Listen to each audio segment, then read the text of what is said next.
नमस्कार साथीहरू सबैलाई स्वागत छ मेरो यस तेजी विश्वकर्म ब्लगमा। म चाहिँ धेरै ग्यापपछि आज फेरि एउटा ब्लग बनाउँदैछु। म चाहिँ लगभग 1.5 सालै भयो होला ब्लग नबनाएको। त्यसपछि आज फेरि कमब्याक भएको छु र म आज चाहिँ ड्युटी जाने क्रममा एउटा ब्लग बनाउन मन लाग्यो। त्यस कारणले चाहिँ मैले एउटा ब्लग बनाउन खोजेको हुँ र म चाहिँ ब्रुस गरिसकेँ, मुख धोइसकेँ र अब बिहानको 5:30 भएको छ। अब म चाहिँ कामतिर निस्किनेवाला छु। मैले चाहिँ काम होस्टेलमा गर्छु, पिजी लाइन भन्छ त्यतिर चाहिँ। म चाहिँ हाल दिल्लीमै छु र म आएको पनि 5-6 महिना भइसक्यो यता। र म अब कामतिर निस्किसकेको छु। देख्न सक्नुहुन्छ बाहिर चाहिँ एकदम पानी परेर बिजोक भएको रहेछ। घरको दैलामै देख्न सक्नुहुन्छ पानीको फुल यहाँ पुरा पानी भरिएको रहेछ र बाहिरतिर हेर्छु भन्दा तलपट्टि पनि पुरै पानी भरिएको रहेछ। अब म चाहिँ लाग्छु कामतिर र म कामतिर अब हिँडिसकेको छु र बाटोमा देख्न सक्नुहुन्छ चिप्लो छ सिँढीमा। म चाहिँ आरामसित यहाँबाट गएँ। तलबाट हामी चाहिँ 2 भाइ सँगै जान्छौँ र तल दाइको रुममा जान्छु भन्दा दाइहरू पनि उठिसक्नु भएको रहेछ र तल पुगिसकेपछि हामी चाहिँ 2 भाइका लाग्छौँ कामतिर। दाइले चाहिँ होला काम गर्नुहुन्छ, हामी 2 भाइले सँगै काम गर्छौँ। त्यसपछि हामी चाहिँ कामतिर लाग्ने तयारी हुँदैछ है त साथीहरू।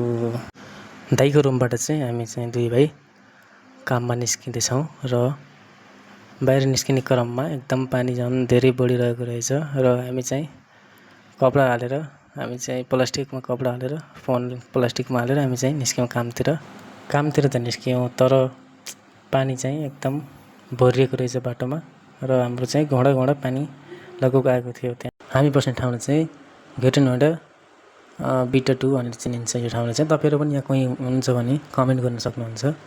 हामी चाहिँ बिटा 2 बस्दै रहेको छौँ र हामी चाहिँ त्यहाँबाट बिस्तारै बाहिर निस्क्यौँ र बाहिर निस्किने क्रममा देख्न सक्नुहुन्छ पानी कति छ त्यहाँ।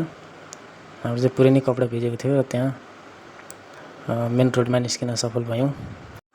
र मेन रोडमा निस्किँदा चाहिँ मेन रोडमा त्यति धेरै पानी देखिएन र त्यहाँ चाहिँ एकदम पानी पनि हल्का कम भएको थियो र हामी चाहिँ त्यहाँबाट बिस्तारै चाहिँ हामी चाहिँ लाग्यो कामतर्फ। अनि तपाईँहरू चाहिँ मलाई सब्सक्राइब गर्नु भएको छैन भने सब्सक्राइब पनि गरिदिनु होला, लाइक कमेन्ट पनि गरिदिनु होला। मैले चाहिँ ब्लग अब बिस्तारै निरन्तर रूपमा हालिरहनेछु। म चाहिँ त्यस्तै व्यस्तताले गर्दा चाहिँ मैले पोस्ट गर्न पाइनँ। अबदेखि म चाहिँ कन्टिन्यू पोस्ट गर्नेछु र देख्न सक्नुहुन्छ मलाई म कति भिजिसकेको छ। हामी 2 भाइ चाहिँ एकदम पुरै कपडा नै भिजेको थियो र काममा जान पनि एकदम हिँडेर जानुपर्छ। थोडा टाइमै लाग्छ काममा जान पनि, लगभग 10 मिनट जति लाग्छ काममा जान।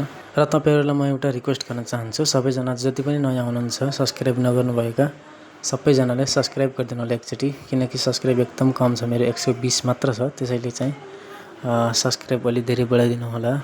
र हामी चाहिँ काम गर्ने होस्टेलमा पुगिसकेका छौँ अर्थात् पिजीमा र हामी चाहिँ चापी लगेर खोल्नको लागि जाँदैछौँ।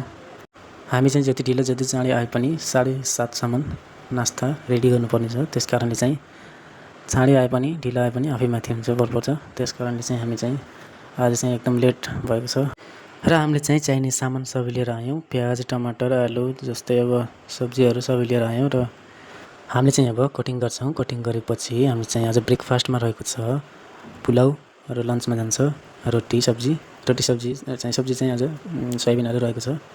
हामीले चाहिँ अब कटिङतर्फ लागेका छौँ। टाइम पनि एकदम 6:30 भइसकेको थियो। 7 साढे 7सम्म चाहिँ रेडी गर्नुपर्ने हुनेछ है त। हामी चाहिँ 2 भाइ मिलेर फटाफट एक पाइले सब्जी बनाउने एक पाइले चाहिँ पुलाउ बनाउने विचार गऱ्यौँ र त्यसपछि सब्जी चाहिँ कटिङ भइसक्यो र दाइले चाहिँ अब सब्जी बनाउने, मैले चाहिँ अब कटिङ गर्दैछु पुलाउको लागि। अनि मैले चाहिँ प्याज, टमाटर, आलु जस्तै अब यो सब कटिङ गरिसक्दैछु र म चाहिँ कटिङ गरेपछि म चाहिँ देख्न सक्नुहुन्छ सोयाबिन, आलु र प्याज र चामल देख्न सक्नुहुन्छ र म चाहिँ पुलाउ बनाउन सुरु गरिसकेँ र तेल हालेँ मैले पहिला सुरु, त्यसपछि जिरा रातो बनाएँ, त्यसपछि प्याज, त्यसपछि आलु, सोयाबिन, त्यसपछि चामल एड गरेँ र त्यसपछि मैले आवश्यकताअनुसार मसला हालेँ र मैले त्यसलाई भुटिसकेँ। यसलाई हेर्न सक्नुहुन्छ पुलाउ चाहिँ रेडी भइसकेको छ है त साथीहरू। कस्तो छ कमेन्ट गर्नु होला है त। अब चाहिँ पुलाउको काम पनि सकियो र अब चाहिँ चाय बन्दैछ, त्यसपछि सब्जी पनि बन्दैछ र आटा पनि थोरै ल्याइसक्नु भयो दाइले। अब चाहिँ म चाहिँ रोटी बनाउनतर्फ लागेँ। म चाहिँ लन्चको लागि रोटी जान्छु नि त।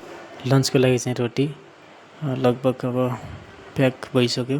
लन्च पनि तयार भइसकेपछि हामीले चाहिँ चिया पियौँ 1 कप। आज त चाय पिउने पनि फुर्सदै मिलेन किनकि हामीले चाहिँ ढिलो भएको थियो होइन, पानीले गर्दा एकदम ढिलो भएको थियो। र म रोटी फेरि 2-4 बनाइदिन्छु र रोटी बनाइदिइसकेपछि म यसो बाहिरको नजारा हेर्न जान्छु भनेर निस्किँदा त एकदम पानी बन्द भएको रहेछ। र तपाईँहरूलाई आजको ब्लग कस्तो लाग्यो लाइक, कमेन्ट, सेयर र सब्सक्राइब गरिदिनु होला। अर्को ब्लगमा चाहिँ अलि राम्रो लिएर आउनेछु भन्दै आजको ब्लगलाई म चाहिँ यहीँ अन्त्य गर्न चाहन्छु।